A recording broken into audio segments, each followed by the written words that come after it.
والمحصنات من النساء إلا ما ملكت أيمانكم كتاب الله عليكم وأحل لكم ما وراء ذلكم أن تبتغوا بأموالكم محصنين غير مسافحين فما استمتعتم به منهن فآتوهن أجورهن فريضة ولا جناح عليكم فيما تراضيتم به من بعد الفريضة إن الله كان عليما حكيما. او هغه خځه هم پر تاسې حرامي دي چې د کوم بل چا په نکاح کې وي، البته هغه خځې له دې نه مستثنا دي چې په جنګ کې درته په لاس درغلي وي. دا د الله هغه قانون دی چې پر تاسې اطاعت لازم کړی شوی دی. له دې پرته چې نورې څومره ښځې دي تاسې ته د خپلو مالونو په وسیله د هغو په لاس راوړل روا کړی شوي دي، په دې شرط چې د نکاح په چوکاټ کې راولئ، نه دا چې په آزاده شهوترانۍ لاس پورې کړئ. نو بیا کله چې له هغو نه د ازدواجي ژوندانه خوند واخلئ، د هغه په بدل کې ورته په فریضي ډول مهر ورکړئ. البته د مهر له قرارداد نه وروسته که د دواړو خواو په خوښه ستاسې په منځ کې څه کمول زیاتول راشي نو څه باکې نشته. الله پوه او د حکمت څښتن دی. ومن لم يستطع منكم طولا أن ينكح المحصنات المؤمنات فمما ملكت أيمانكم من فتياتكم المؤمنات والله أعلم بإيمانكم بعضكم من بعض فانكحوهن بإذن أهلهن وآتوهن أجورهن بالمعروف محصنات غير مسافحات ولا متخذات أخدان فإذا أحصن فإن أتين بفاحشة فعليهن نصف ما على المحصنات من العذاب ذلك لمن خشي العنة منكم وأن تصبروا خير لكم والله غفور رحيم. او له تاسې څخه چې څوک د دې وس نه لري چې له آزادو مسلمانو ښځو سره نکاح وکړی شي، هغه دې ستاسې د هغو وینځو له کومې یوې سره نکاح وکړي چې ستاسې په لاس کې وي. الله ستاسې د ایمان په حال ښه پوهیږي. تاسې ټول د یوې ډلې خلک یاست. له دې امله د هغو د سرپرستانو په اجازه له هغوی سره نکاح وکړئ او په ښه معروفه توګه د هغو مهر ورکړئ تر څو چې هغوی د نکاح په بندیز کې خوندي پاتې شي. په آزاد شهوترانی پسې ونه ګرځئ او نه په غلا او پټه یاراني وکړئ. نو کله چې هغوی د نکاح په چوکاټ کې خوندي شي او بیا وروسته له هغه کومه بدلمني غوره کړي نو پر هغو باندې د هغه مجازات نیمایي دي چې د آزادو ښځو لپاره ټاکل شوي دي. دا اسانتیا له تاسې څخه د هغو کسانو لپاره منځته راوړل شوې ده چې له هغو سره د میرمنې نه لرلو له مخې د حدودو د ماتولو اندېښنه وي. خو که تاسې له زغم نه کار واخلئ نو دا ستاسې لپاره غوره ده او الله بخونکی او رحم کوونکی دی. يريد الله ليبين لكم ويهديكم سنن الذين من قبلكم ويتوب عليكم والله عليم حكيم. الله غواړي هغه چا چلند درته څرګند کړي او پر هغو لارو مو وخوځوي چې له تاسې نه مخکې نیکان پرې روان. هغه ستاسې لوري ته د خپل رحمت ته پاملرنې اراده لري او هغه هم د پوهې خاوند دی او هم د حکمت. والله يريد أن يتوب عليكم ويريد الذين يتبعون الشهوات أن تميلوا ميلا عظيما. هو الله تاسې ته له رحمت سره پاملرنه کول غواړي.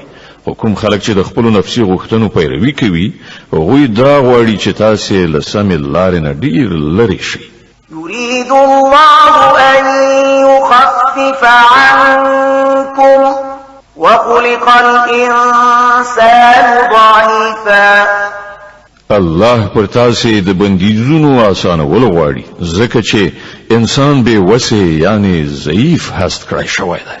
د النساء مبارکه سوره چې د قرآن عظیم شان څلورمه سوره ده په مدینه منورې کې را نازله شوې ده 116 مبارک آیاتونه لري.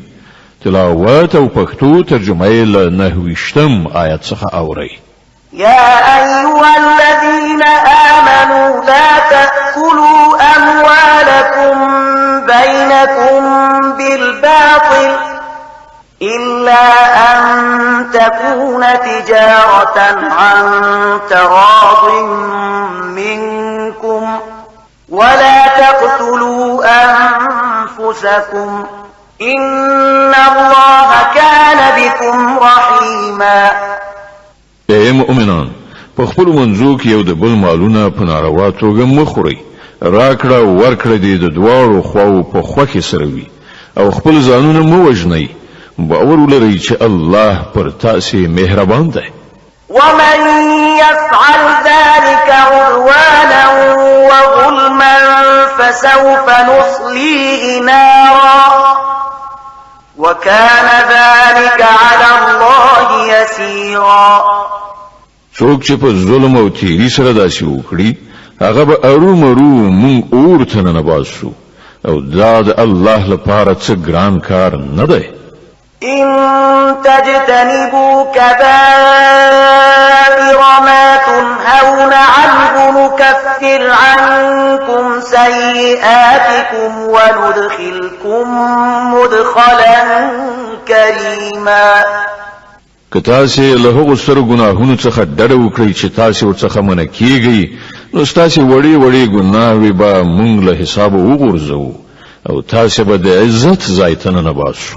ولا تتمنوا ما فضل الله به بعضكم على بعض للرجال نصيب مما اكتسبوا وللنساء نصيب مما اكتسبن واسألوا الله من فضله إن الله كان بكل شيء عليما. او چې الله له تاسو نه جنو ته د جنو نور په پرتله زیات ورکړي دي د هغو هیله مکوئ. د نارینه برخه د هغو د کړو وړو سره سمه او د ښځو برخه د هغو د کړو وړو سره سمه ده. هو له الله څخه د هغه د فضل دعاګانې غواړئ.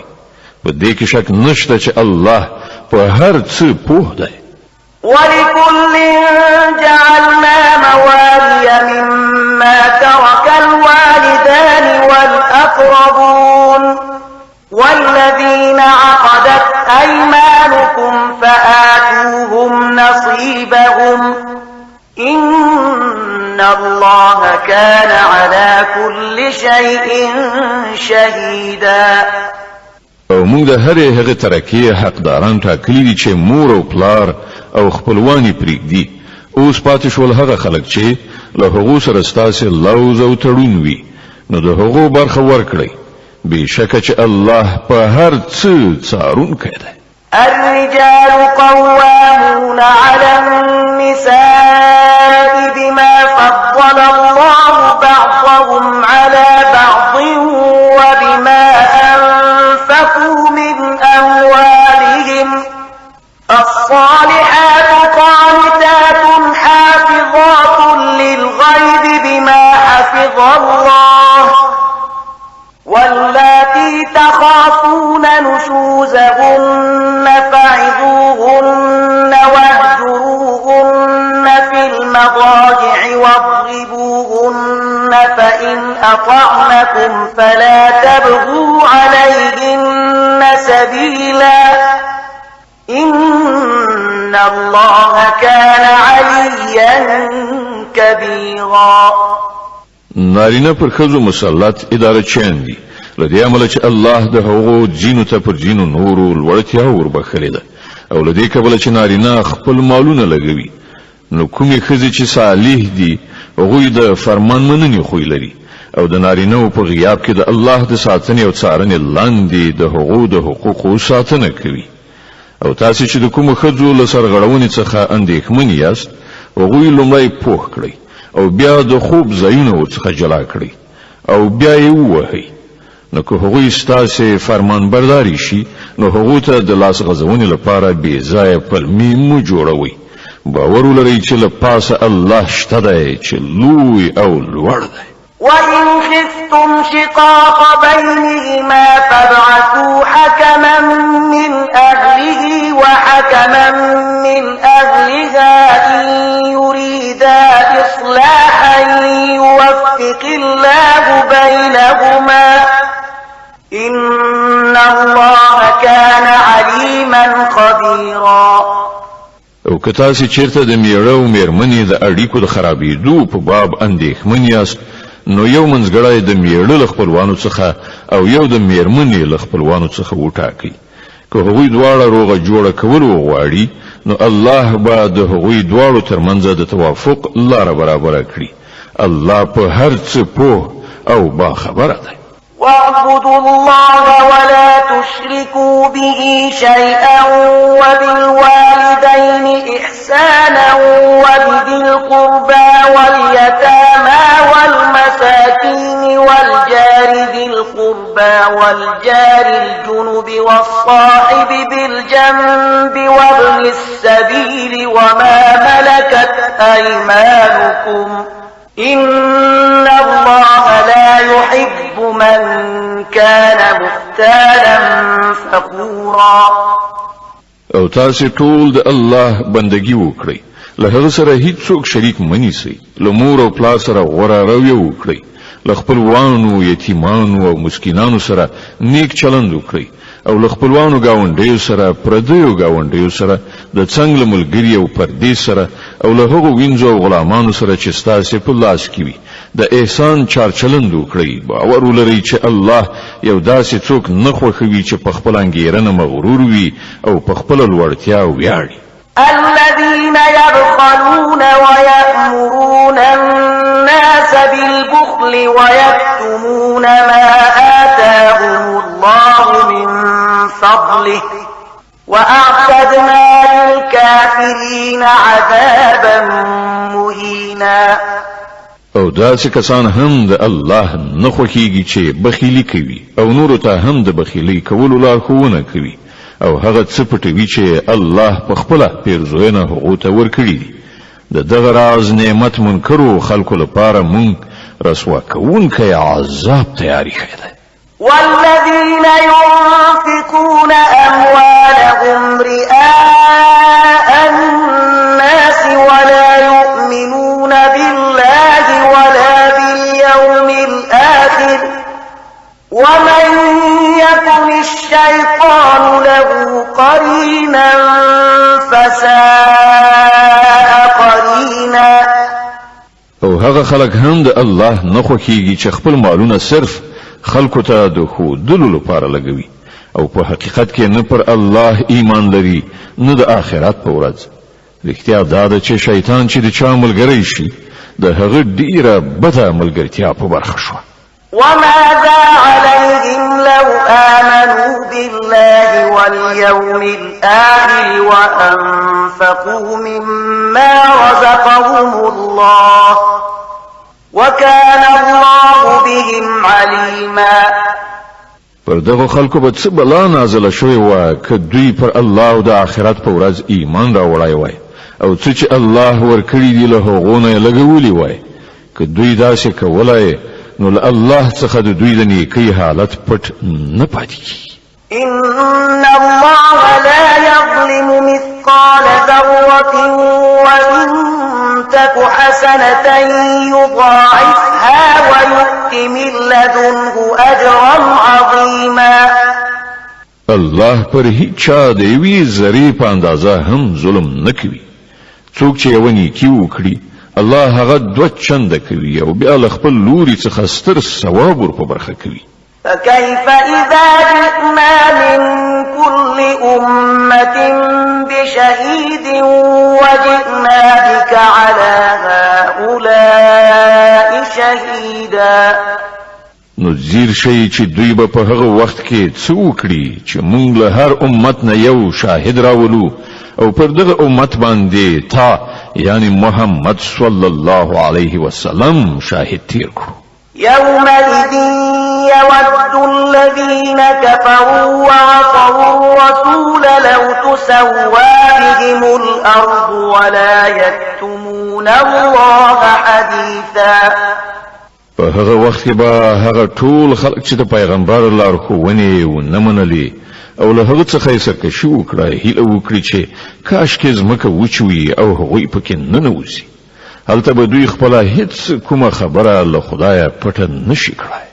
يا أيها الذين آمنوا لا تقربوا الصلاة وأنتم سكارى حتى تعلموا ما تقولون ولا جنبا إلا عابري سبيل حتى تغتسلوا وإن كنتم مرضى أو على سفر أو جاء أحد منكم من الغائط أو لامستم النساء فلم تجدوا ماء فتيمموا صعيدا طيبا فامسحوا بوجوهكم وأيديكم إن الله كان عفوا غفورا. ای مؤمنانو کله چې تاسو د نشي په حالت کې یاست نو لمانځه ته منځدې کیږي.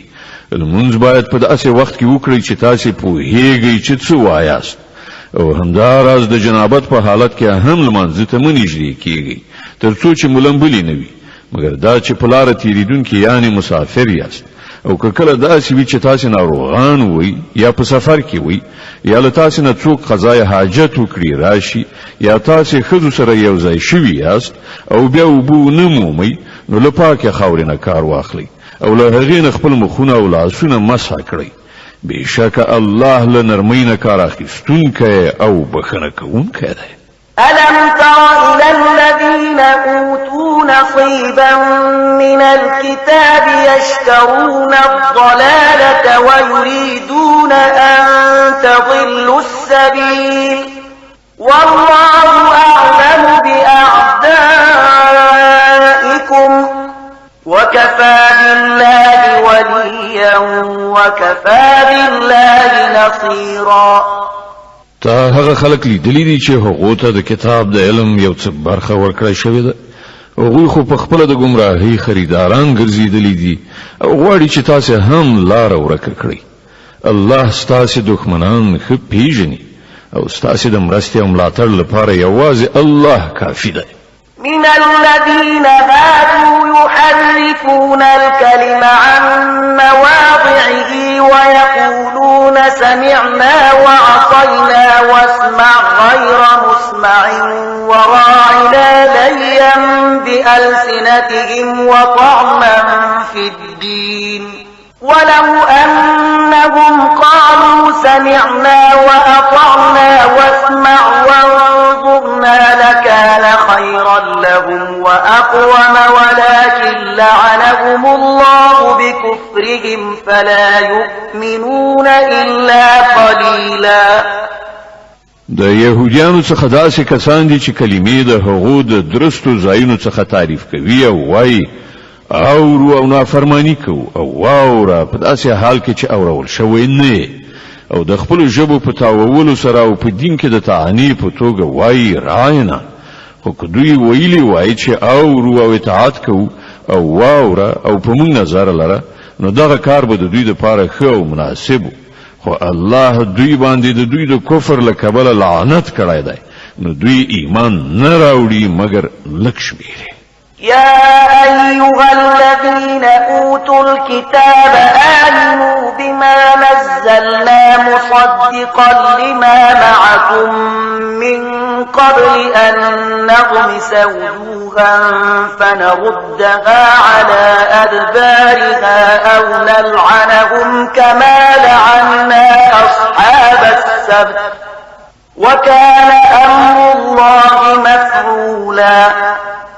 هغه خلکو چې کتاب درکړای شوی هغه کتاب ومني چې مونږ اوس نازل کړای او د هغه کتاب تصدیق او رښتینه کوي چې له پخوانه له تاسو سره موجود پر دې ایمان راوړي مخکې له هغه چې مونږ مخونه مسخه کړو او څټ لوري ته وګرځو یا دوی په هغه شان لعنتیان کړو لکه چې د سبت خاوندان مو کړیو او په یاد لري چې د الله حکم نافذي إن الله لا يغفر أن يشرك به ويغفر ما دون ذلك لمن يشاء ومن يشرك بالله فقد افترى إثما عظيما الله یوازې شرک نه بخي د دین پرته چې نور هر څومره ګناوي دي چې د هغه چاته خوښ شي وربخي چا چې له الله سره کوم بل څوک شریک وګاڼه هغه ډیر غټ دروغ غوټه کړل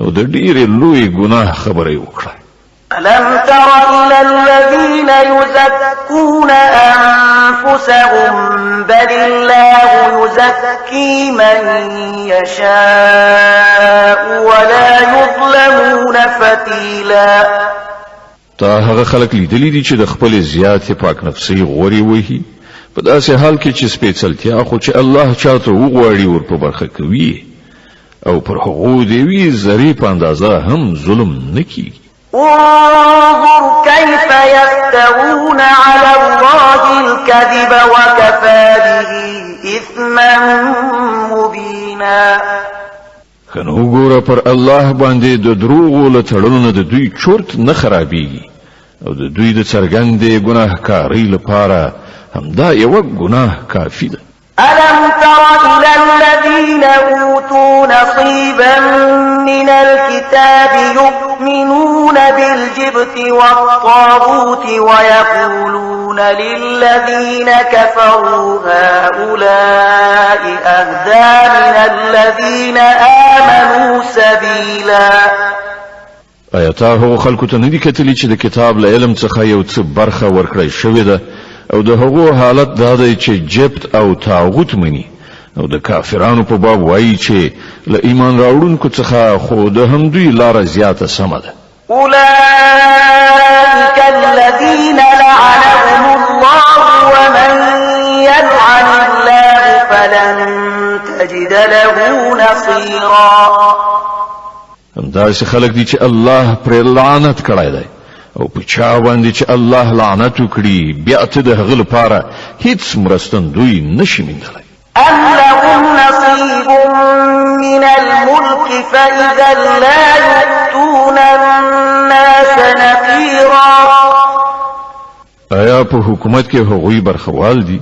که داسې وای نو دوی به نورو ته یو خلکه هم نو ورکړی أم يحسدون الناس على ما آتاهم الله من فضله فقد آتينا آل إبراهيم الكتاب والحكمة وآتيناهم ملكا عظيما او آیا دوی پر نورو له دې عمله بخیلی کوي چې الله پر هغو باندې خپل فضل پیرزو کړی دی که دا خبره وینو دوی ته دې معلومه وي چې مونږ خو د ابراهیم اولاد ته کتاب او حکمت ورکړی او ستره پاچاهي مو وربخلې ده فمنهم من آمن به ومنهم من صد عنه وكفى بجهنم سعيرا خو له هغو څخه ځینو پر ایمان راوړ او ځینو ورڅخه مخ واړو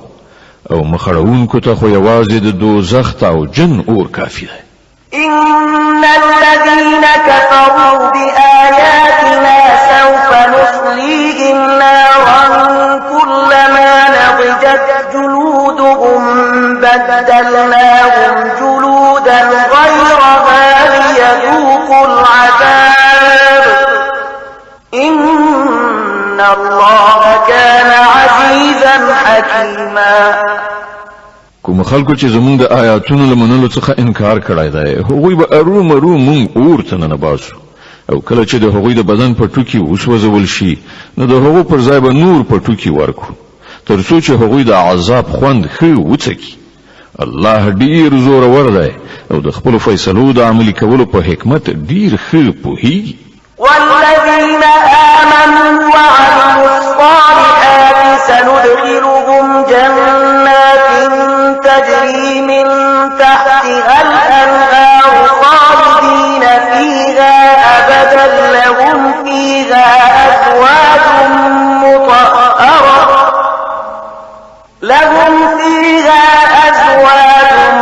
مطهرة وندخلهم ظلا ظليلا. او کوم خلکو چې زموږ آیاتونه منلي او غوره عملونه یې کړي دي هغوی به موږ داسې باغونو ته ننباسو چې تر هغو لاندې به ویالې بهیږي. هلته به هغوی د تل لپاره اوسیږي او هغو ته به سپېڅلې میرمنې په برخه شي او هغو ته به موږ په ګڼو سیورو کې استوګنه ورکړو. إن الله يأمركم أن تؤدوا الأمانات إلى أهلها وإذا حكمتم بين الناس أن تحكموا بالعدل إن الله نعم يعظكم به إن الله كان سميعا بصيرا. مسلمانانو الله تاسو ته حکم کوي چې امانتونه د هغو اهل ته وسپارئ او کله چې د خلکو په منځ کې فیصله کوي نو په عدالت سره وکړئ. الله تاسو ته ډیر لوی نصیحت کوي او په باوري ډول الله هر څه اوري او ویني. د النساء مبارکه سوره چې د قران عظیم شان څلورمه سوره ده په مدینه منوره کې را نازله شوې ده. 116 مبارک آیاتونه لري. تلاوت او پښتو ترجمه یې له 950 آیت څخه اوري. يا أيها الذين آمنوا أطيعوا الله وأطيعوا الرسول وأولي الأمر منكم فإن تنازعتم في شيء فردوه إلى الله والرسول إن كنتم تؤمنون بالله واليوم الآخر ذلك خير وأحسن تأويلا. اے مؤمنان د الله رسول او هغو کسانو اطاعت وکړئ چې له تاسو نه د امر خاوندان وي. بیا که ستاسو ترمنځ په کومه چاره کې شخړه پیښ شي نو هغه د الله او رسول لوري ته محوله کړئ. که تاسو په رښتیا سره په الله او د آخرت په ورځ ایمان لرئ همدا د کار یو سمه طریقه ده او د عاقبت په اعتبار هم غوره ده. ألم تر إلى الذين يزعمون أنهم آمنوا بما أنزل إليك وما أنزل من قبلك يريدون أن يتحاكموا إلى الطاغوت وقد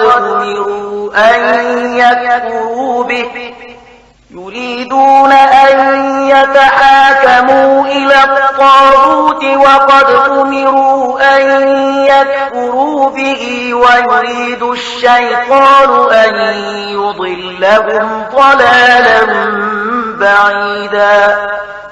ای پیغمبره تا هغه خلکو ته ندی کتلی چې دعوا خو کوي چې مونږ په هغه کتاب چې تا ته راغلی دی او پر هغه کتابونو چې له تا څخه مخکې نازل شوي وو ایمان راوړی دی. غواړي دا چې خپل چارې د فیصلې لپاره د طاغوت یعنی شیطان لوري ته محولي کړي. حال دا دی چې هغه ته له طاغوت یعنی شیطان نه د منکرېدو حکم شوی. شیطان غواړي هغوی وغولوي له سمې لارې نه ډیر لرې باسي. وَإِذَا قِيلَ لَهُمْ تَعَالَوْا إِلَى مَا أَنزَلَ اللَّهُ وَإِلَى الرَّسُولِ رَأَيْتَ الْمُنَافِقِينَ يَصُدُّونَ عَنكَ صُدُودًا. او کله چې هغه ته ویل کیږي چې راشي د هغه شی لوري ته چې الله نازل کړی دی او راشي د پیغمبر لوري ته نو تا هغه منافقانو ته کتلی دي چې ستا لوري ته لراتګ نه ځانونه ګوښه کوي. فكيف إذا أصابتهم مصيبة بما قدمت أيديهم ثم جاءوك يحلفون بالله إن أردنا إلا إحسانا وتوفيقا. نو په هغه وخت کې به څه کیږي چې دوی له خپل لاسه جوړ کړی غم پرې ووريږي. په هغه وخت کې به دوی تاته په قسمونو خوړلو راځي او وایي چې په خدای قسم دی چې مونږ خو بې له ښېګڼې نور څه نه غوښتل او مونږ دا غوښتل چې د دواړو خواو ترمنځ په کومه توګه روغه جوړه راشي.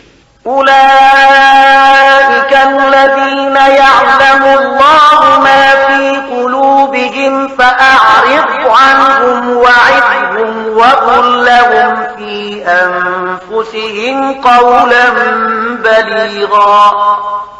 الله پرې پوهیږي چې د هغو په زړونو کې څه دي، له هغو سره غرض مه کوه، هغوی وپوهوه او داسې نصیحت ورته وکړه چې د هغو په زړونو کې ځای ونیسي.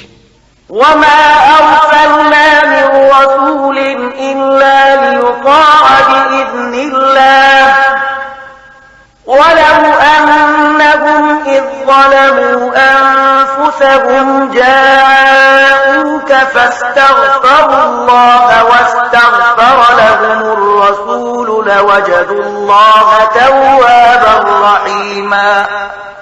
هغوی ته څرګنده کړه چې مونږ چې هر پیغمبر لېږلی دی د دې لپاره مو لېږلی دی چې د خدای په حکم د هغه اطاعت وکړی شي. که هغوی دا لاره غوره کړې وای چې کله یې پر خپلو ځانونو ظلم کولی نو تا ته راتلی او له الله نه یې بښنه غوښتلی او پیغمبر هم ورته د بښنې غوښتنه کولی نو شک نشته چې الله به یې بښونکی او رحم کوونکی میندلی و.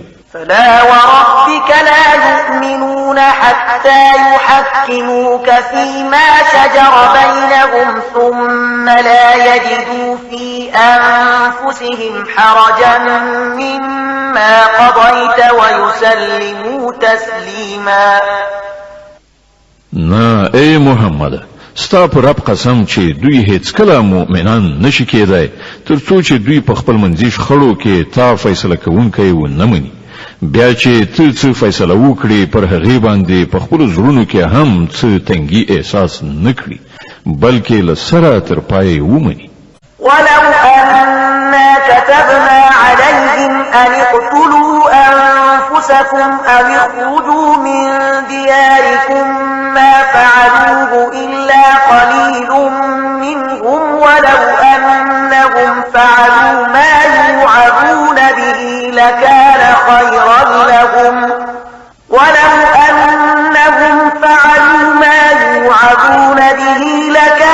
خيرا لهم وأشد تثبيتا وإذا لآتيناهم من لدنا أجرا عظيما ولهديناهم صراطا مستقيما.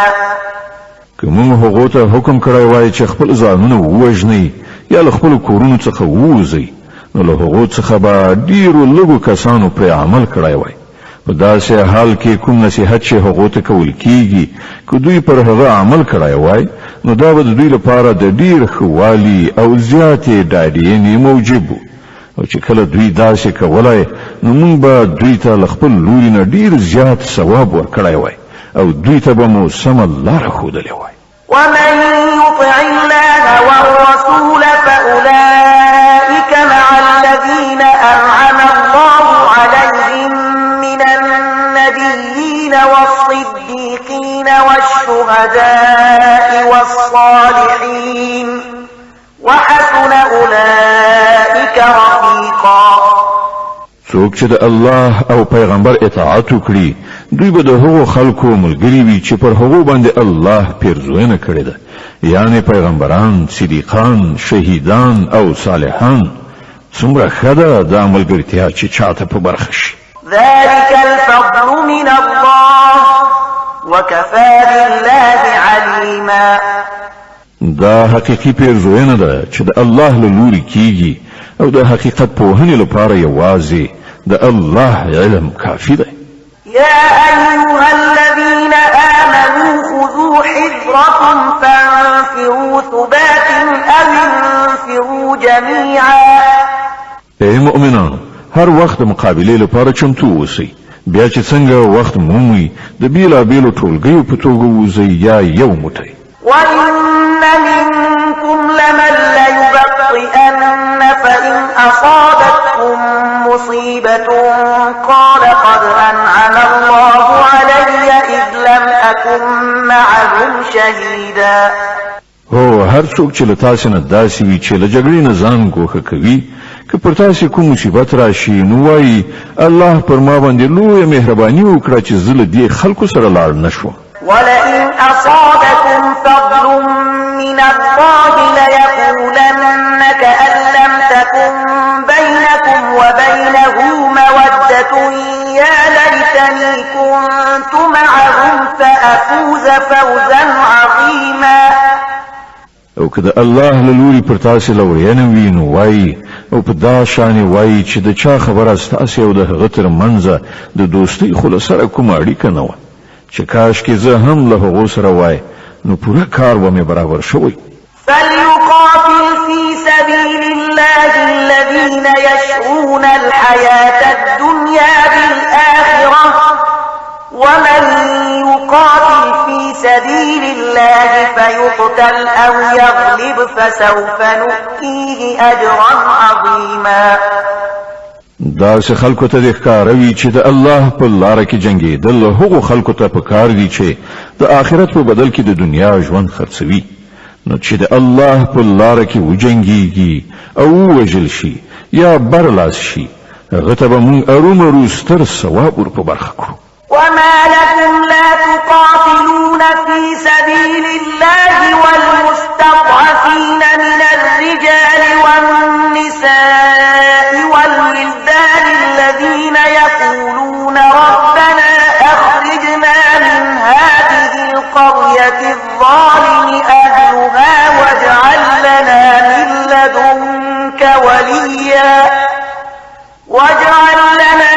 لدنك وليا واجعل لنا من لدنك نصيرا.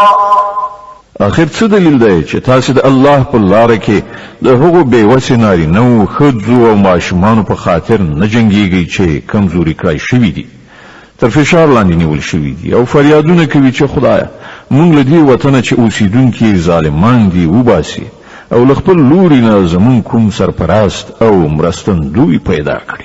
الذين آمنوا يقاتلون في سبيل الله والذين كفروا يقاتلون في سبيل الطاغوت فقاتلوا أولياء الشيطان إن كيد الشيطان كان ضعيفا.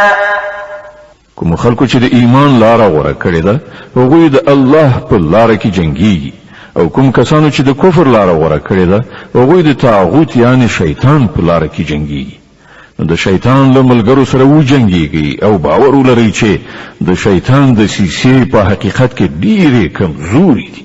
ألم تر إلى الذين قيل لهم كفوا أيديكم وأقيموا الصلاة وآتوا الزكاة فلما كتب عليهم القتال إذا فريق منهم يخشون الناس كخشية الله أو أشد خشية وقالوا ربنا لم كتبت علينا القتال لولا أخرتنا إلى أجل قريب قل متاع الدنيا قليل والآخرة خير لمن اتقى ولا تظلمون فتيلا. تا هغو خلکو ته کتلی دي چې هغو ته ویل شوي وو چې خپل لاسونه له جنګ نه منع کړئ لمونځ قایم کړئ او زکات ورکړئ. اوس چې هغو ته د جنګېدو امر وشو نو له هغو څخه یوه ډله له خلکو څخه داسې ویریږي لکه څنګه چې د خدایه ویره پکار ده یا له دې نه هم څه زیاته. وایي خدایه تا پر موږ باندې ولې د جنګېدو امر ولیکه ولې دې موږ ته لږ څه نور مهلت رانه کړ. دوی ته ووایه د دنیا د ژوند پانګه لږ ده او آخرت د پرهیزګار انسان لپاره ډیر غوره ده او پر تاسو به د یوې ذرې په اندازه هم ظلم ونه کړای شي. أينما تكونوا يدرككم الموت ولو كنتم في بروج مشيدة وإن تصبهم حسنة يقولوا هذه من عند الله وإن تصبهم سيئة يقولوا هذه من عندك قل كل من عند الله فما لهؤلاء القوم لا يكادون يفقهون حديثا. پاتې شو مرګ نو چیرته چې یاست هغه په هر صورت درته راتلونکی دی که تاسې په هر څومره محکمو کلاګانو کې هم اوسئ که دوی ته څه ګټه رسیږي نو وایي دا د الله له لوري ده او که څه زیان ور واوړي نو وایي دا ستا له لاسه دي ورته ووایه هر څه د الله له لوري دي اخر په دې خلکو څه شوي دي چې په هیڅ خبره نه پوهیږي. ما أصابك من حسنة فمن الله وما أصابك من سيئة فمن نفسك وأرسلناك للناس رسولا وكفى بالله شهيدا. اے انسان تا ته چې هر ښېګڼه در رسیږي دا د الله په پیرزوینه رسیږي او په کوم غم چې اخته کیږي هغه ستا د خپلو کړو وړو له امله دی.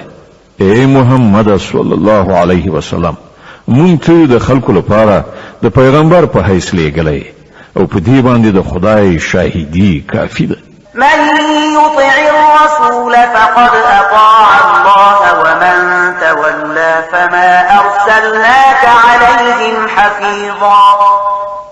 چا چې د پیغمبر اطاعت وکړ هغه په اصل کې د خدای اطاعت وکړ او چا چې مخ واړاو نو په هر صورت مونږ په دې خلکو باندې ته د څارونکي او ساتونکي په توګه نه یې لیږلی. ويقولون طاعة فإذا برزوا من عندك بيت طائفة منهم غير الذي تقول والله يكتب ما يبيتون فأعرض عنهم وتوكل على الله وكفى بالله وكيلا.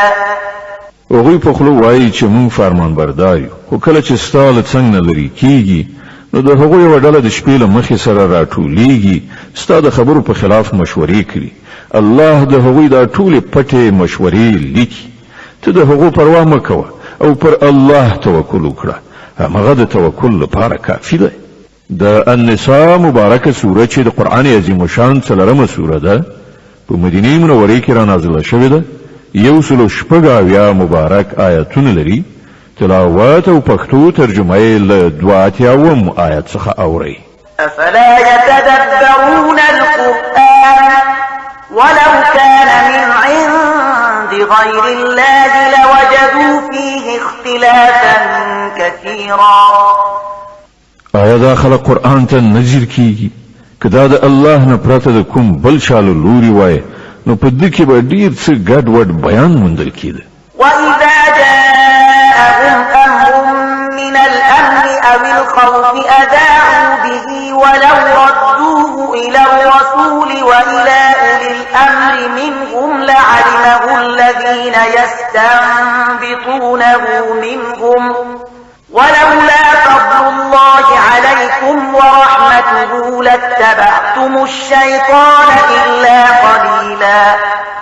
دوی چې کله کوم د ډاډ یا ویرې خبره واوري هغه خپروي په داسې حال کې چې که دوی هغه پیغمبر او د خپل ډلې مسؤلو کسانو ته ورسوي نو پر هغه به داسې ډول خلک وپوهیږي چې د دوی په منځ کې د دې خبرې صلاحیت لري چې له هغې څخه سمه نتیجه واخیستلی شي. که پر تاسې د الله مهرباني او رحمت نه وای نو ستاسې نیمګړتیاوې داسې وي چې له څو تنو پرته به نور ټول په شیطان پسې خوځېدلي وي.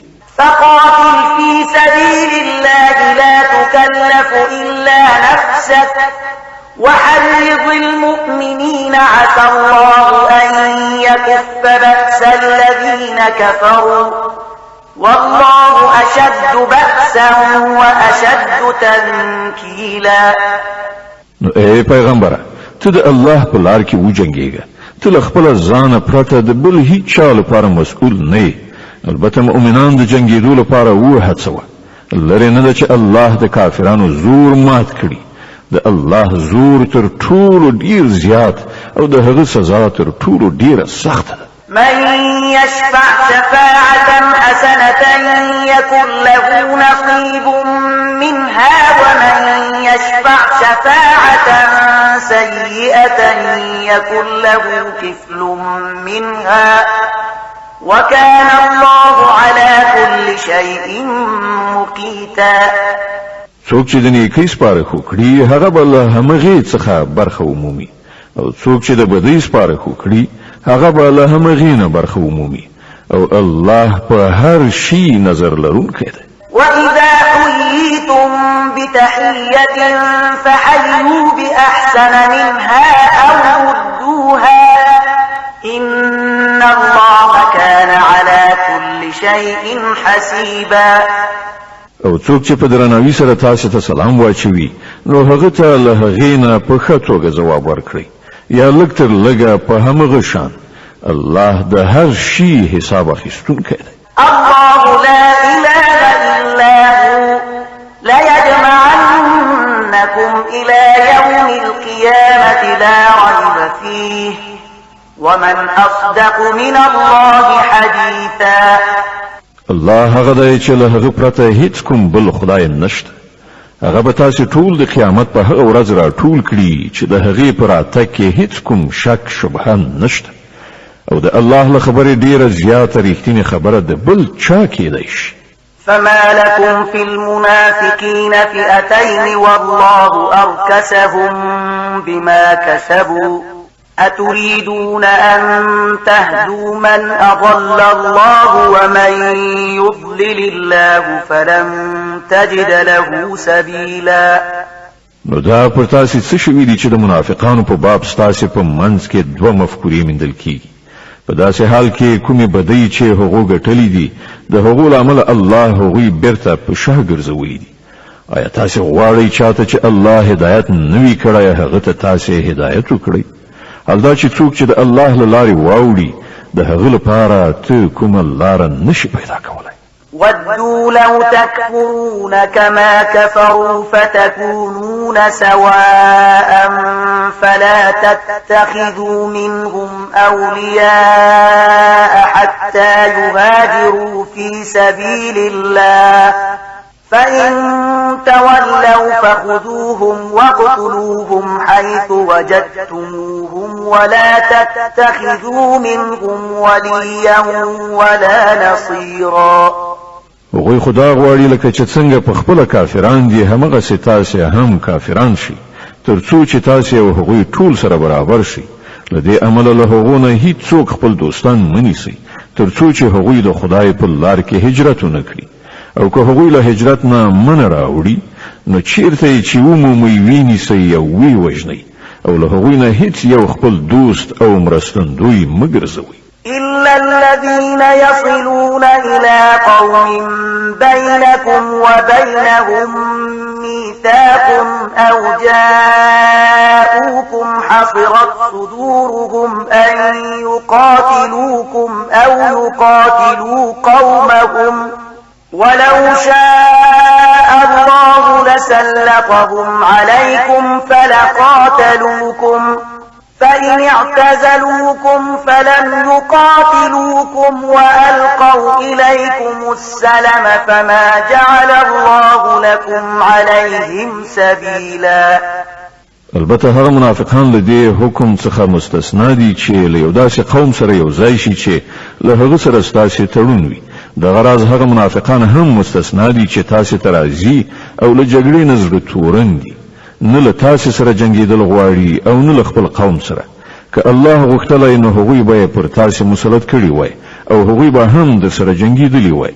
له دې کبله که هغوی له تاسو نه څنګ وکړي او له جنګېدو نه لاس په سر شي او تاسو ته د روغې جوړې لاس اوږد کړي نو الله ستاسو لپاره هغو ته د لاس اوږدولو کومه لاره نه ده پرېښې.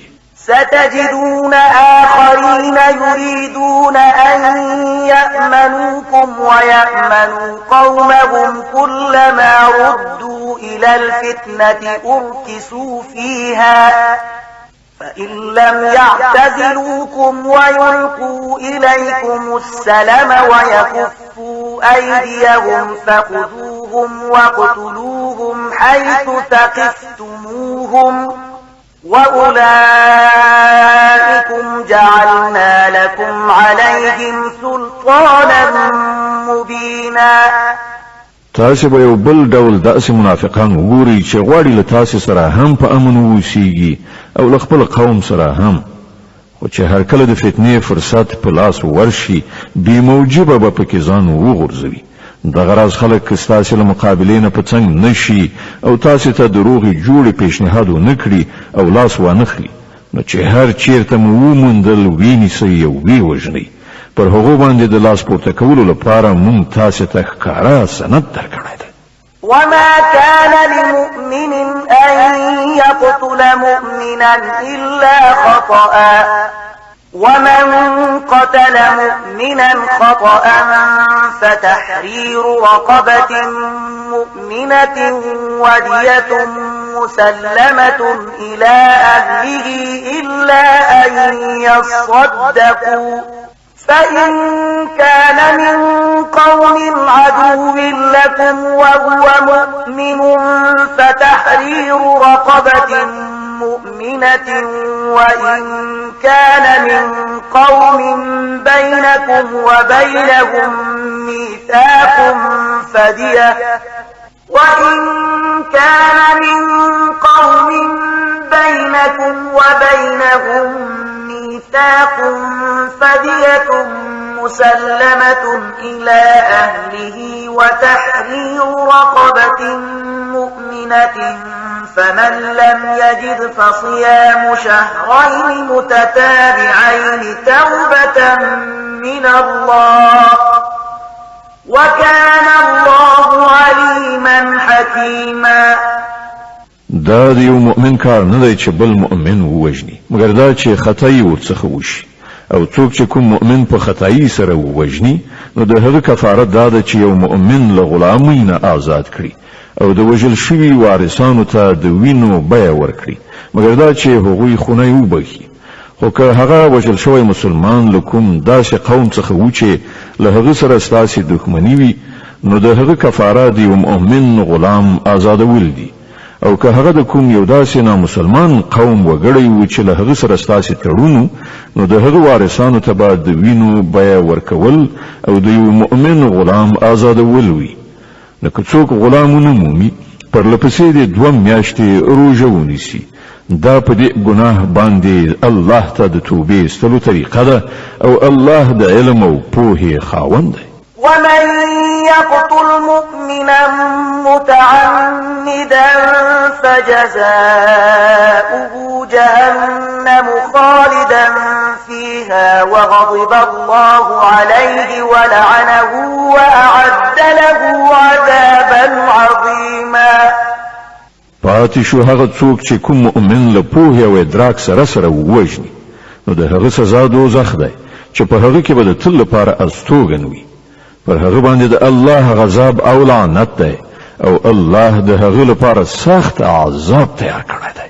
يا أيها الذين آمنوا إذا ضربتم في سبيل الله فتبينوا ولا تقولوا لمن ألقى إليكم السلام لست مؤمنا تبتغون عرض الحياة الدنيا فعند الله مغانم كثيرة كذلك كنتم من قبل فمن الله عليكم فتبينوا إن الله كان بما تعملون خبيرا.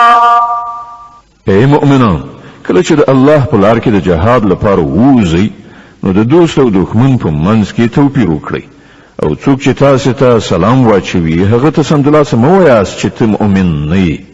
که تاسو د دنیا ګټه غواړئ نو له الله سره ستاسو لپاره د ولجې ډېرې زیاتې شتمنۍ شته. آخر په همدې حالت کې خو تاسو په خپل هم له دینه مخکې اخته شوي وئ، بیا الله پر تاسو مهربان شو. له دې امله له غور نه کار واخلئ. تاسو چې څه کوئ الله پرې خبر دی.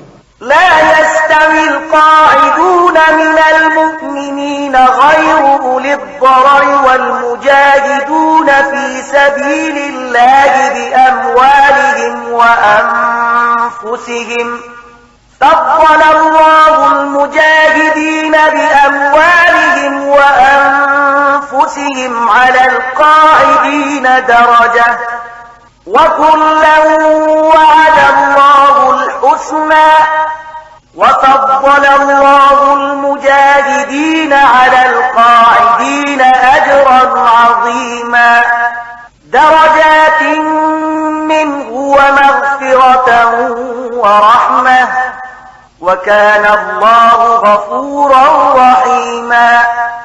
له مسلمانانو څخه هغه کسان چې بے عذره په خپل کورونو کې ناست دي او هغه کسان چې د الله په لار کې په سر او مال جهاد کوي د دواړو حیثیت یو شان نه دی. الله د ناستو په پرتله د هغو کسانو درجه چې په سر او مال جهاد کوي ډیره لوړه ګرځولې ده، که څه هم له هر یو سره الله د ښېګڼې وعده کړې ده، خو د هغه په وړاندې د مجاهدینو د خدمتونو بدله له ناستو کسانو څخه ډیره زیاته ده. د هغو لپاره د الله لخوا سترې درجې دي او بخښنه او رحمت دی، او الله لوی بخښونکی او رحم کوونکی دی.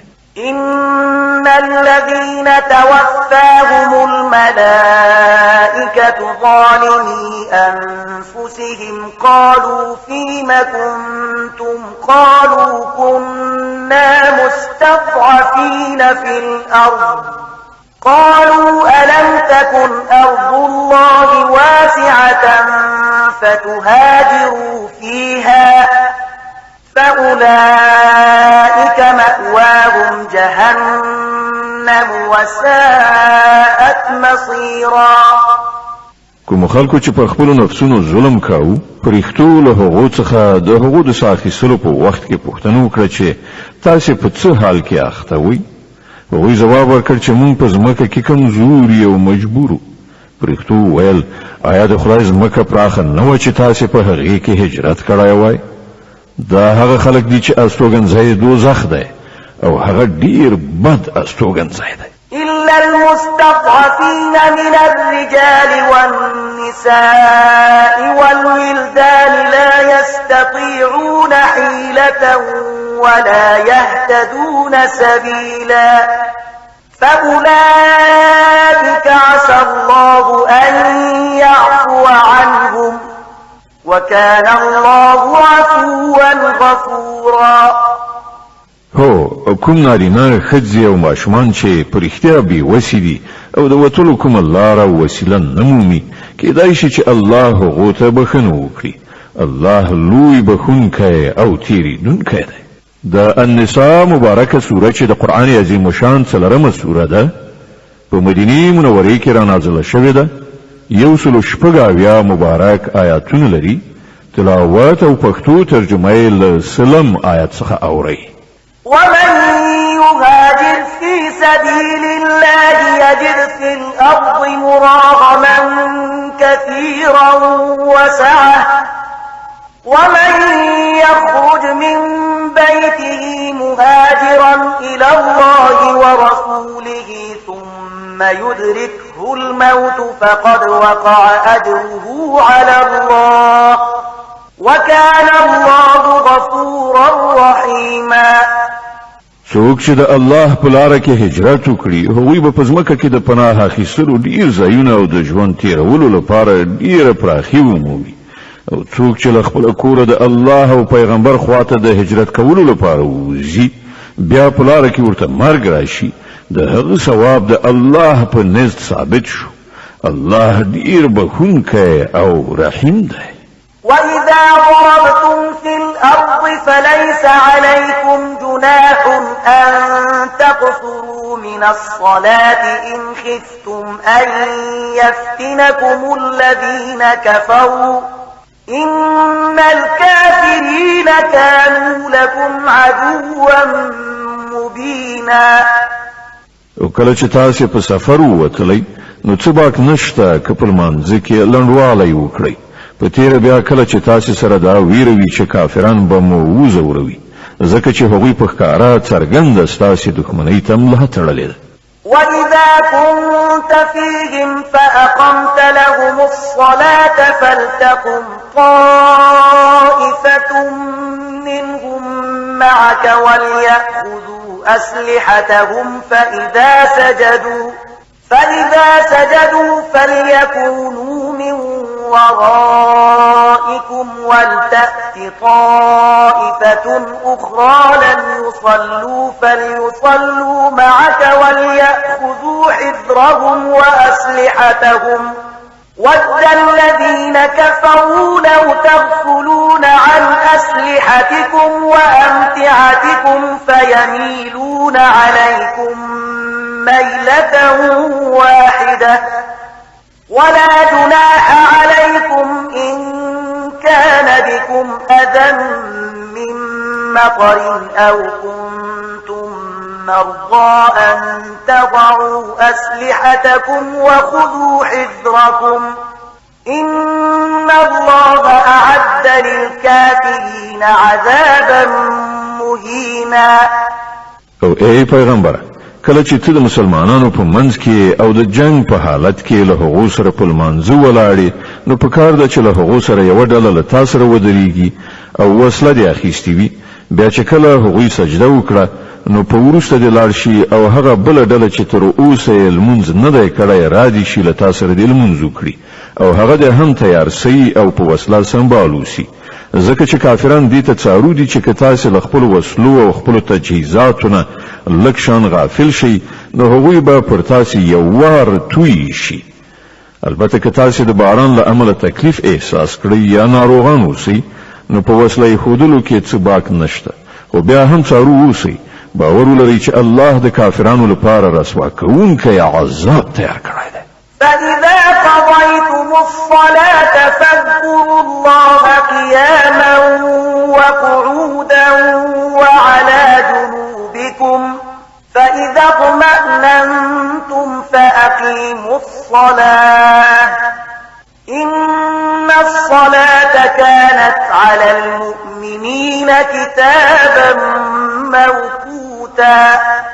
بیا کله چې لمانځه څخه وزګار شي نو د ولاړې او ناستې او ملاستې په هر حالت کې الله یادوي او کله چې ډاډه شي نو پوره لمونځ ادا کړئ. لمونځ په حقیقت کې یو داسې فرض دی چې د وخت له پابندۍ سره پر مؤمنانو لازم کړی شوی دی.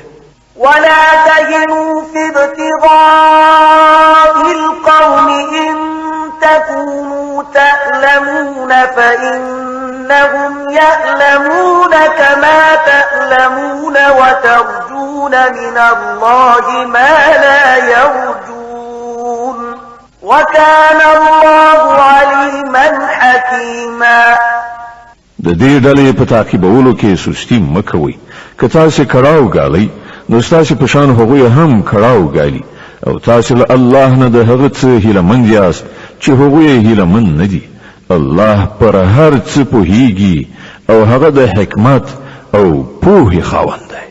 إنا أنزلنا إليك الكتاب بالحق لتحكم بين الناس بما أراك الله ولا تكن للخائنين خصيما واستغفر الله إن الله كان غفورا رحيما. ای پیغمبره، مون دا کتاب په حق استا لوري ته درلېږلی دی ترڅو چې هغه سمه لاره چې الله درته ښودلې ده له هغې سره سمه د خلکو په منځ کې فیصله وکړي. ته د خائنانو لخوا جګړه کوونکی مه کېږه، له الله نه بخښنه وغواړه، هغه ستر بخښونکی او رحیم دی. ولا تجادل عن الذين يختانون أنفسهم إن الله لا يحب من كان خوانا أثيما. کوم کسان چې خپل ځان سره خیانت کوي ته د هغو ملاتړ مه کوه. د الله هغه څوک نه خوښیږي چې خائن او د ګناه په لار روان وي. يستخفون من الناس ولا يستخفون من الله وهو معهم إذ يبيتون ما لا يرضى من القول وكان الله بما يعملون محيطا. دا خلک کولای شي چې له انسانانو څخه خپل کړه وړه پټ کړي، خو له خدای څخه یې نشي پټولای. هغه خو په هغه وخت کې هم له هغو سره وی چې کله دوی د شپې له مخې په پټه د هغه د رضا پر خلاف مشورې کوي د دوی پر ټولو کړو وړو د الله علم چارپیر دی.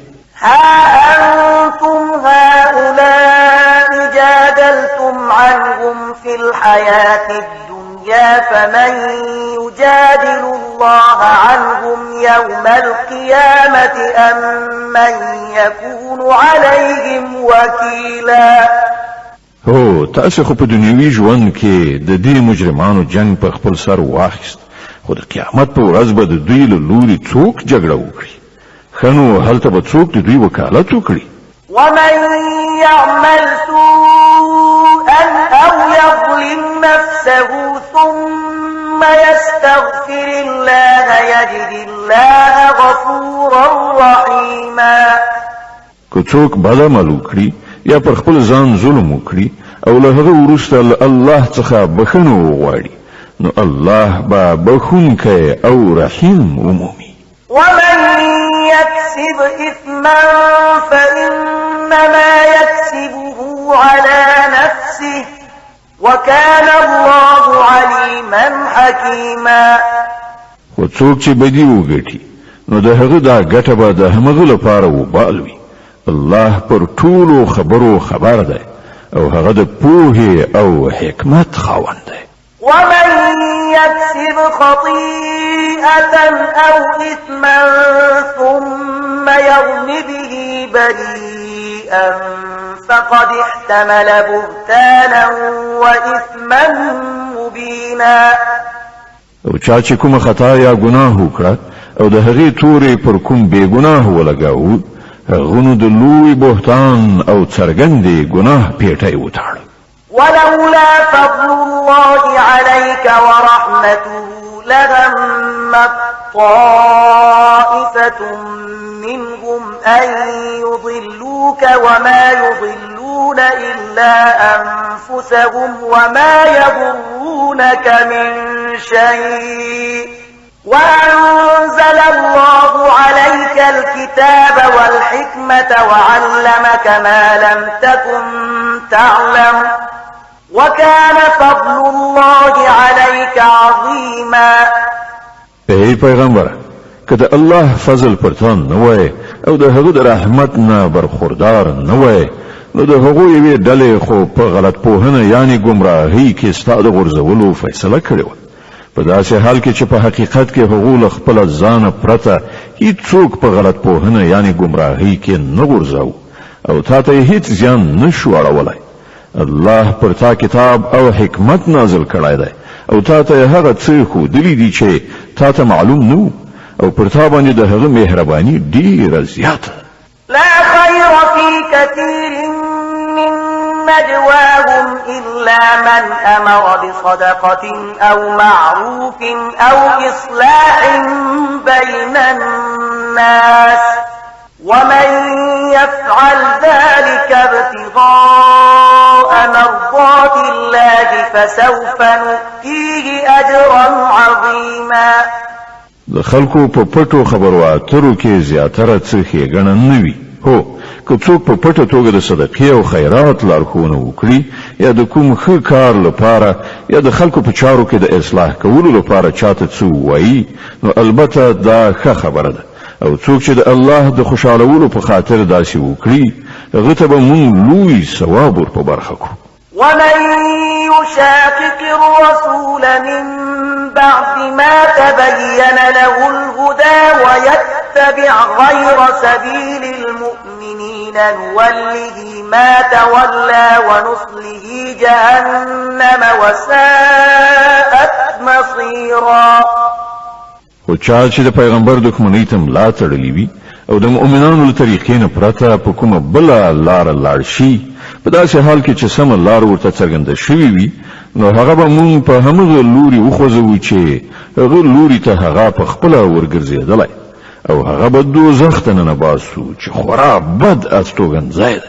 إن الله لا يغفر أن يشرك به ويغفر ما دون ذلك لمن يشاء ومن يشرك بالله فقد ضل ضلالا بعيدا إن يدعون من دونه إلا إناثا وإن يدعون إلا شيطانا مريدا لعنه الله وقال لأتخذن من عبادك نصيبا مفروضا ولأضلنهم ولأمنينهم ولآمرنهم فليبتكن آذان الأنعام ولآمرنهم فليغيرن خلق الله ومن يتخذ الشيطان وليا من دون الله فقد خسر خسرانا مبينا. د الله په وړاندې یوازې د شرک بخښنه نشته. له هغه پرته نور ټول څه بخښل کېدای شي چاته چې هغه بخښنه کول وغواړي. چا چې له الله سره څوک شریک وګاڼه هغه په ګمراهۍ کې له حق نه ډیر لرې لاړ. هغوی له خدای پرته د ښځینه بتانو بندګي کوي. هغوی هغه باغی شیطان معبود ګرځوي چې الله هغه لعنتي کړی دی. هغوی د هغه شیطان اطاعت کوي چې هغه الله ته ویلي و چې زه به ستا له بندګانو نه یوه ټاکلې برخه واخلم، زه به هغوی منحرف کړم، زه به هغوی په هیلو کې واچوم، زه به هغو ته امر وکړم او هغوی به زما په امر د څارویو غوږونه څیرې کړي، او زه به هغو ته امر وکړم او هغوی به زما په امر په خدایي ساخت کې رد و بدل راولي. چا چې دا شیطان د الله په ځای خپل ولی او سرپرست ونیاوه هغه په ښکاره زیان کې وغورځېد.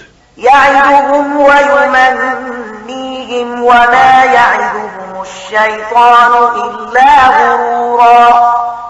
هغه له دې خلکو سره وعدې کوي او هغوی په هیلو کې اچوي، خو د شیطان ټولې وعدې له غولولو پرته نور څه نه دي.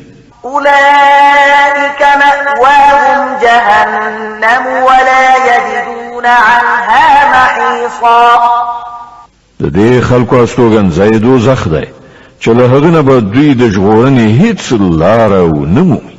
والذين آمنوا وعملوا الصالحات سندخلهم جنات تجري من تحتها الأنهار خالدين فيها أبدا وعد الله حقا ومن أصدق من الله قيلا.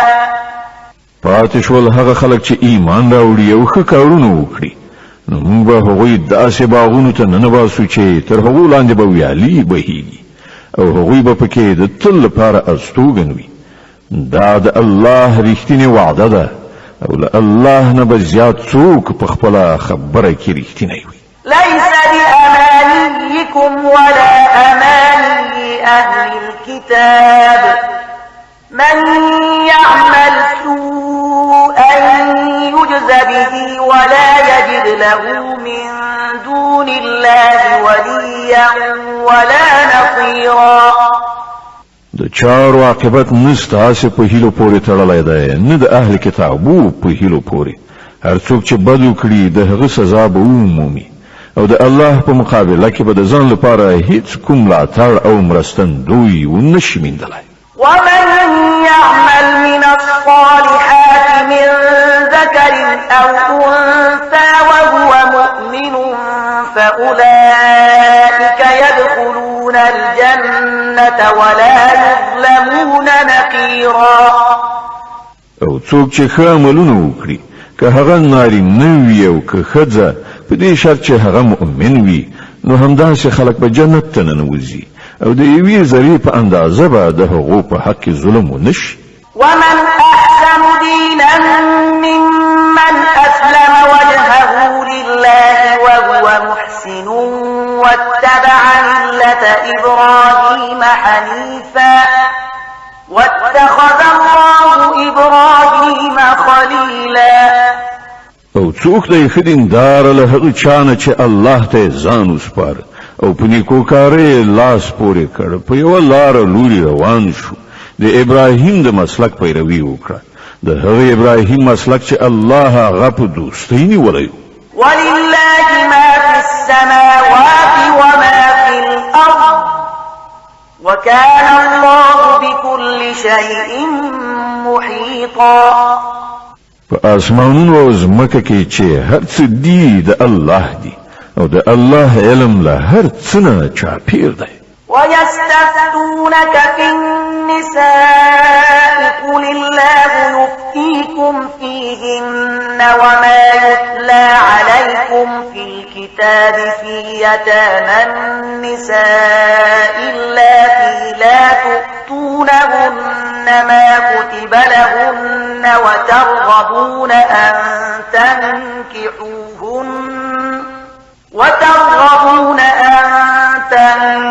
تنكحوهن والمستضعفين من الولدان وأن تقوموا لليتامى بالقسط وما تفعلوا من خير فإن الله كان به عليما. خلق لتانه د خځو په باب فتوا غواړي وایا الله تاسو ته د هغو په باب فتوا درکوي او د دې ترڅنګ هغه حکمونه هم درزده کوي چې له پخوا راهیسې تاسو ته په دې کتاب کې اورول کیږي، یعنی د هغو یتیمون جنو په باب حکمونه چې تاسو د هغو حقوق نه ورکوي او غواړي چې نکاح ورسره وکړي، او د بیوزلو بیوسې ماشومانو په باب حکمونه. الله تاسو ته لارښوونه کوي چې د یتیمانو په حق کې په عدالت ولاړ اوسئ او تاسو چې کومه ښېګڼه وکړئ هغه به د الله له علم نه پټه پاتې نشي. وإن امرأة خافت من بعلها نشوزا أو إعراضا فلا جناح عليهما أن يصلحا بينهما صلحا والصلح خير وأحضرت الأنفس الشح وإن تحسنوا وتتقوا فإن الله كان بما تعملون خبيرا. کله چې کومه ښځه د خپل میړه له ناوړه چلند یا مخاړونې څخه په ویره کې وي نو هیڅ باک نشته چې میړه او میرمن د څه حقوقو په کمولو زیاتولو باندې په خپلو منځو کې روغه جوړه وکړي. روغه جوړه په هر حال ډیره ښه ده. نفس د زړه تنګۍ خواته ډیر ژر میلان کوي، خو که تاسو د احسان له لارې پیشامد وکړئ او له خدای وویریږئ نو باور ولرئ چې الله به ستاسې له دې ډول کړو وړو نه بې خبره نه وي. ولن تستطيعوا أن تعدلوا بين النساء ولو حرصتم فلا تميلوا كل الميل فتذروها كالمعلقة وإن تصلحوا وتتقوا فإن الله كان غفورا رحيما. د ښځو په منځ کې په ټوله معنا عدالت ستاسو په وس کې نشته. که تاسو وغواړئ هم نشئ کولای. له دې امله د الهي قانون د هدف تر سره کولو لپاره دا کافي ده چې د یوې ښځې لوري ته دومره میلان مه کوئ چې هاخوا هغه بله ځوړنده یعنې بې سرنوشته پرېږدئ. که تاسو خپل کړه وړه سم کړئ او له الله نه په ویره کې اوسئ نو الله تېرېدونکی او رحم لرونکی دی. وإن يتفرقا يغن الله كلا من سعته وكان الله واسعا حكيما. خو که میړه اړتینا یو له بله بیل هم شي نو الله به په خپل پراخ قدرت سره هر یو بل ته له محتاجۍ نه بېنیازه کړي. د الله لمن ډېره ارته ده او هغه پوه او لیدونکی دی. ولله ما في السماوات وما في الأرض ولقد وصينا الذين أوتوا الكتاب من قبلكم وإياكم أن اتقوا الله وإن تكفروا فإن لله ما في السماوات وما في الأرض وكان الله غنيا حميدا. په اسمانونو او ځمکه کې چې هر څه دي ټول د همدې الله دی. له تاسو نه مخکې چې مونږ چاته کتاب ورکړی وو هغو ته مو همدا لارښودنه کړې وه او تاسو ته هم اوس همدا لارښودنه کوو چې د خدای له ویرې سره کار وکړئ. خو که تاسو نه منئ نو مې منئ. د اسمانونو او ځمکې د ټولو شیانو څښتن یوازې الله دی او هغه بې نیازه دی د هرې ثنا ستاینې مستحق دی. ولله ما في السماوات وما في الأرض وكفى بالله وكيلا. هو د هغو ټولو شیانو چې په اسمانونو او ځمکه کې دي یوازې همدا الله مالک دی او د کارسازي لپاره صرف همغه کافي دی. إن يشأ يذهبكم أيها الناس ويأتي بآخرين وكان الله على ذلك قديرا. که هغه وغواړي نو تاسو به ایسته کړي او ستاسو پر ځای به نور خلک راولي او هغه په دې پوره برلاسی دی. من كان يريد ثواب الدنيا فعند الله ثواب الدنيا والآخرة وكان الله سميعا بصيرا. څوک چې صرف د دنیا د ثواب غوښتونکی وي هغه ته دې دا څرګند وي چې له الله سره د دنیا ثواب هم شته او د آخرت ثواب هم او الله اوریدونکی او د هر څه لیدونکی دی. يا أيها الذين آمنوا كونوا قوامين بالقسط شهداء لله ولو على أنفسكم أو الوالدين والأقربين إن يكن غنيا أو فقيرا فالله أولى بهما فلا تتبعوا الهوى أن تعدلوا وإن تلووا أو تعرضوا فإن الله كان بما تعملون خبيرا. اے مؤمنان د عدالت لمبرداران او د خدای لپاره شاهدان اوسئ. که څه هم چې ستاسو د عدالت کولو او شاهدۍ زیان په خپل تاسو یا ستاسو مور او پلار یا ستاسو خپل خپلوانو ته راځي کیږي هم د معاملې لوري شتمن وي او که بې وزله الله له تاسو نه زیات د هغه خیر غوښتونکی دی.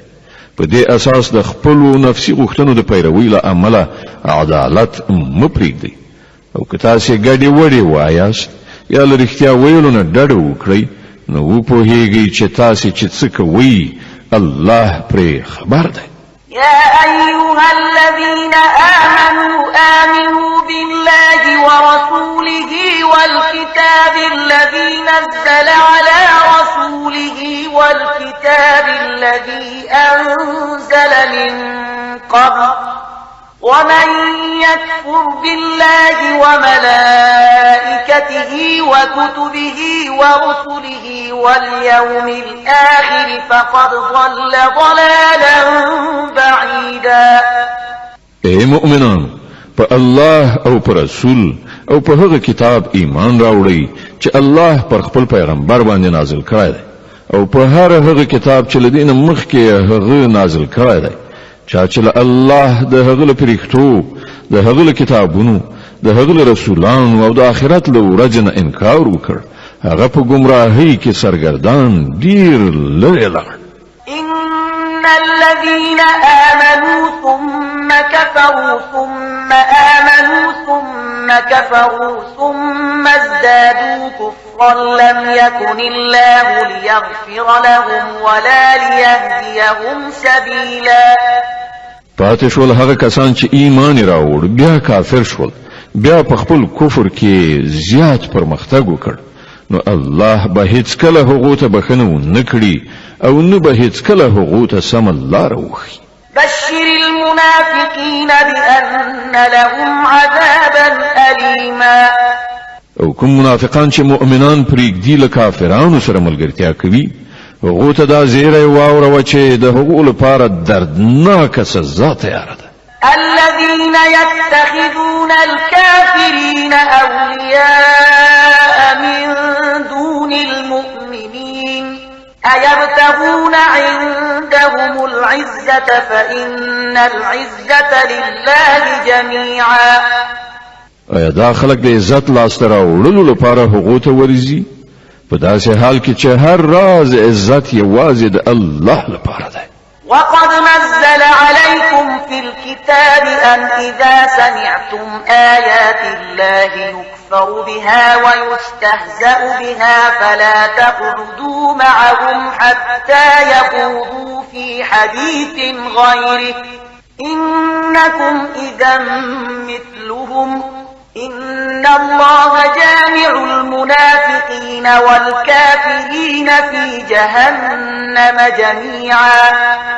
الله په دې کتاب کې تاسو ته په امر کړی دی چې په هر ځای کې واوري چې د الله د آیاتونو څخه انکار کیږي او مسخري ورپوري کیږي هلته مکینی تر هغه چې خلک په کومه بل خبره کې مصروف شي. اوس که تاسو داسې کوئ نو تاسو هم د هغو په څیر یاست. باور ولرئ چې الله منافقان او کافران په دوزخ کې یو ځای راغونډوي. الذين يتربصون بكم فإن كان لكم فتح من الله قالوا ألم نكن معكم وإن كان للكافرين نصيب قالوا ألم نستحوذ عليكم ونمنعكم من المؤمنين فالله يحكم بينكم يوم القيامة ولن يجعل الله للكافرين على المؤمنين سبيلا. دا کافران ستا په باب انتظار باسي که د الله لوري برای ستا په برخه شي نو را بشي او بوای آیا مونږ له تاسو سره نو که د کافرانو په لدر نشي نو هغه ته بوای چې آیا مونږ دا نشو کولای چې ستاسو پر خلاف وجنګیږو او سره لدی هم مونږ تاسو له مسلمانانو څخه وساتلای.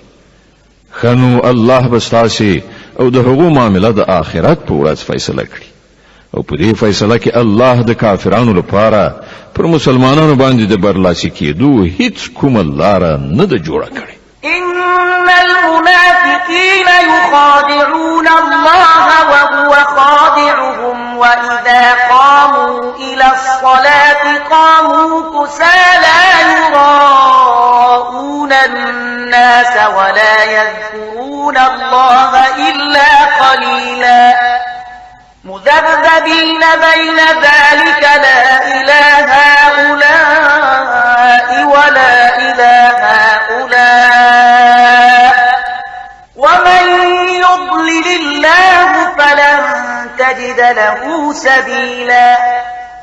دا منافقان له الله سره د غلونې کار کوي په داسې حال کې چې په حقیقت کې الله غوی په غلیدنه کې غرزولې دي. کله چې دوی مانځه ته پاتېږي نو صرف خلکو ته د خودنې لپاره په بې میلۍ سره پاتېږي او خدای ډیر لږ یادوي. د کفر او اسلام په منځ کې حیران او زړه نازړه دي، نه پورا دی خواته دي نه پورا ها خواته. څوک چې خدای گمراه کړی وي هغه ته کومه لار نشي موندلای. يا أيها الذين آمنوا لا تتخذوا الكافرين أولياء من دون المؤمنين أتريدون أن تجعلوا لله عليكم سلطانا مبينا. اے مؤمنان، د مؤمنانو په ځای له کافرانو سره ملګرتیا مه کوئ. آیا تاسو غواړئ چې الله ته د ځان په خلاف څرګند سند ورکړئ؟ إن المنافقين في الدرك الأسفل من النار ولن تجد لهم نصيرا. باور ولرئ چې منافقان به د دوزخ تر ټولو لاندنۍ طبقې ته لاړ شي او ته به هیڅوک د هغوی مرستندوی ونه مومي. إلا الذين تابوا وأصلحوا واعتصموا بالله وأخلصوا دينهم لله فأولئك مع المؤمنين وسوف يؤتي الله المؤمنين أجرا عظيما. البته له هغو څخه چې کوم کسان توبه وباسي او خپل کړه وړه سم کړي او د الله لمنو نیسي او خپل دین د الله لپاره خالص وګرځوي، داسې خلک له مؤمنانو سره دي او الله به مؤمنانو ته ارومرو لوی ثواب ور په برخه کړي. ما يفعل الله بعذابكم إن شكرتم وآمنتم وكان الله شاكرا عليما. که تاسو شکر کوونکي بندگان اوسئ او د ایمان لار غوره کړئ نو د خدای په دې کې څه دي چې ارومرو دې سزا درکړي الله ډیر قدردان او د ټول په حال خبر دی